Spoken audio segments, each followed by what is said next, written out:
I think you have seen the story trending about Matasi Patrick, and he has played for Kenyan Premier League teams and Kenyan government team as a country. Now, something that emerged is that most of the teams most of the result that you see where Kenya is not performing well, it is sometimes influenced by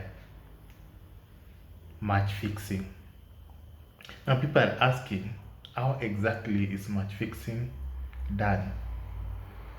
Not even in Kenya alone. So, match fixing involves several people, but in a game, not all players are approached. There are some very crucial players who are approached.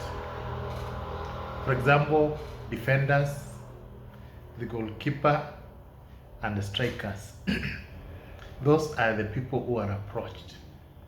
A certain striker is told that now, if your team is behind, don't score or don't pass the ball to your opponent. That's why you find in some cases the opponent, no, don't pass the ball to the other player who is about to score. That's why you find that one player is holding the ball, the other one is just there waiting for the ball to score, but it's not passing the ball to the other player. And you find fans are very, very annoyed. So, match fixing is normally done based on some markets. For example, halftime, full time, correct score. We also have draw. Those markets which have got very high odds. Betting sites, managers, players, and teams are involved. But in any match fixing, not everyone is involved. So you find if a team, for example,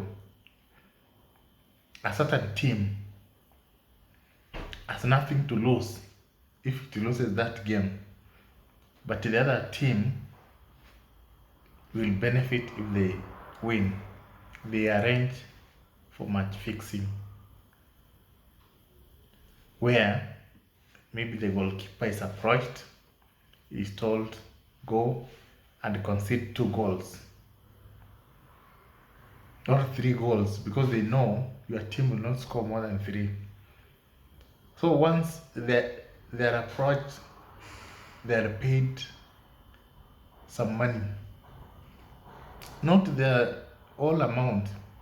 If you agree maybe $20,000, they pay you half, and once the job is done, you get the remaining half. That's how it is done.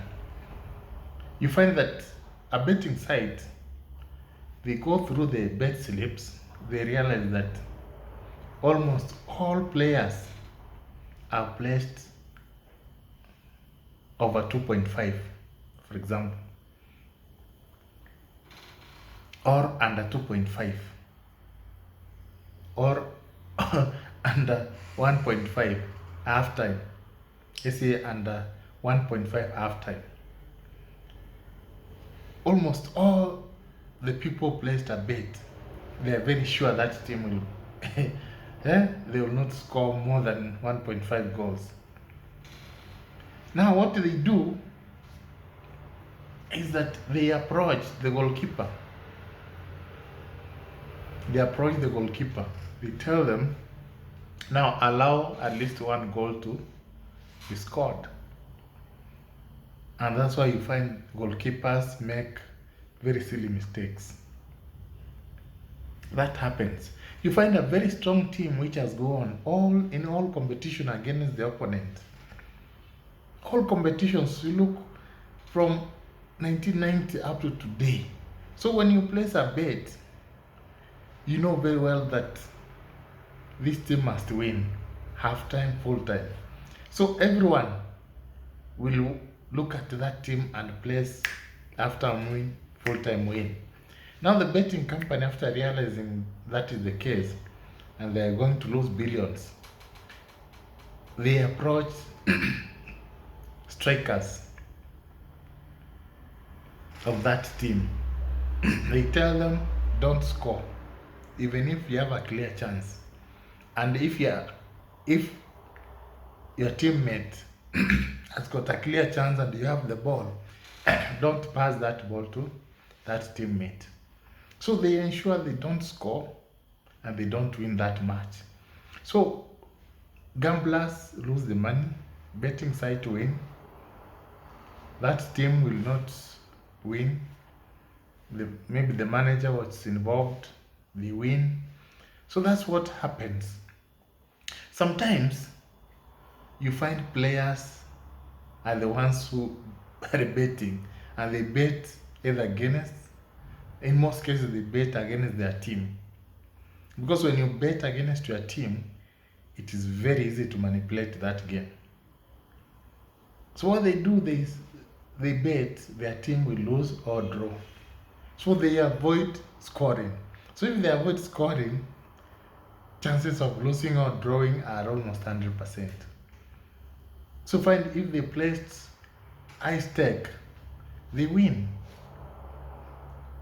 So there are some countries where you find players themselves place a bet. And that's why in most countries they discourage betting sites from allowing players to register. And players are not allowed by teams to place bets. So match fixing is something which is very big, and though it's not allowed, but it happens silently. So which is why you find online, when you go to buy bets, you realize that there are people who are selling fixed odds. Fixed odds are specifically from match fixing, and that is where people have 100% chances of winning, and they involve very high odds. You find 2 games with maybe 300 odds. If you place with $100 or $1,000, you'll win a lot of money. So match fixing happens that way, and in most cases the governments are not involved. It is the players, the strikers, the defenders, or the goalkeeper. And it mostly happens in leagues which are not highly regulated, where players are not investigated and players are not well remunerated. Especially in Kenya, Matasi earns less than 90,000 shillings. That is not enough to sustain a family. So that's why when he's approached for match fixing, it is very easy to win such a person, because you just promise them 1 million shillings, even 500,000 shillings, to concede 2 goals. And they don't hesitate. They take the money, they concede very easy goals. And you have seen a video where he's conceding goals which even a 5-year-old child can prevent. It is because of match fixing. And there's a case where he conceded very easy 4 goals against Cameroon.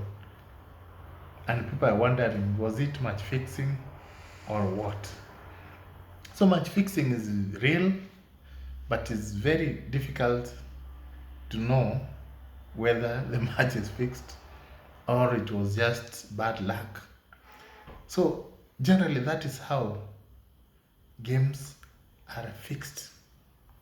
And the introduction of betting sites, betting companies, accelerated the vice.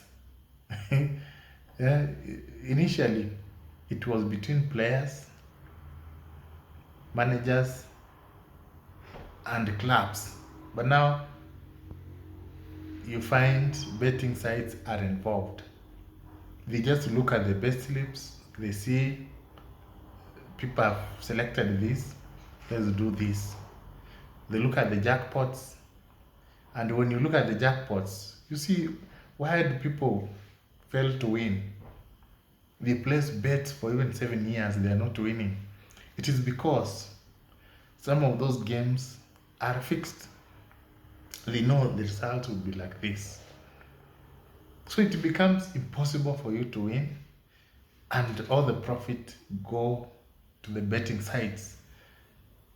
That's why you find betting sites declaring profits in billions. It is because of such cases. And not all betting sites fix, but there are others which influence the result. And those betting sites have their agents. The specific agents who represent those betting sites and the clubs to negotiate for match fixing. And if they are not there, then match fixing may not happen. So that's what happens. And that's why, especially in Kenya, fans are not excited to support teams. Because in most cases, results don't go according to the wishes of the fans. What do you think?